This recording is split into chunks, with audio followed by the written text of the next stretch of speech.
There is an urgent need, I think, to get some balance back, some justice back in our judgment of our own history. Basically, we need to give our forebears a fair go. To counter this unjust portrayal, I think of two statues that haven't been toppled, statues I have a particular concern for because they're in my family.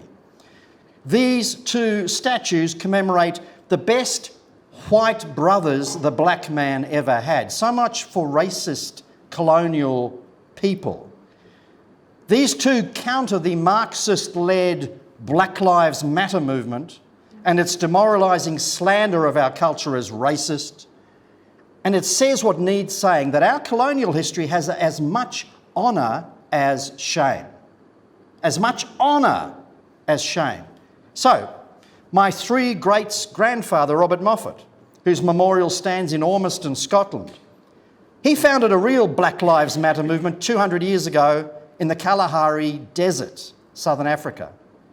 For 50 years, he served the Tswana people at Kuruman, enduring dangers and privations that today's pampered BLM protesters know nothing of.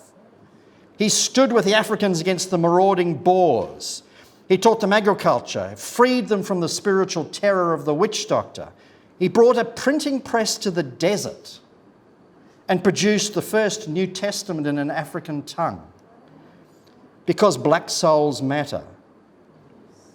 He also brought out a young medical missionary, David Livingstone, whom he met during a fundraising tour of Britain in 1840. He writes about the meeting, "By and by, he asked me whether I thought he would do for Africa. I said I believed he would, if he would not go to an old station, but would advance to unoccupied ground, specifying the vast plain to the north, where I had sometimes seen in the morning sun the smoke of 1,000 villages where no missionary had ever been." How could a young man turn that challenge down? So Livingstone came, he trained at Kuruman, he proposed to Moffat's daughter Mary under the almond tree, and you can still see the stump, I have.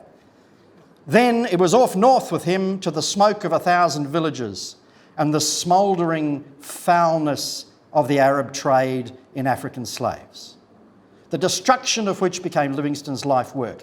His statue still stands by Victoria Falls because the Africans know who their friends are.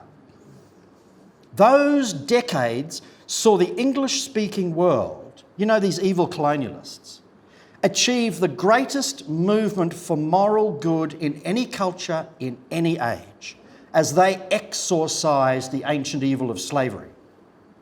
Someone should build a statue to these dead white males. In 1833, Christian Britain had passed Wilberforce's Emancipation Act, abolishing slavery throughout the empire. From the 1850s to the 1870s, Livingstone used his growing fame to pressure the British government to send in troops to drive out the Arab slave traders from Central Africa. Meantime, across the Atlantic in 1865, Abraham Lincoln's troops cauterised the open sore of slavery in the South. Tragically, Livingstone's eldest son, Robert, died in Lincoln's army as a prisoner of the Confederates.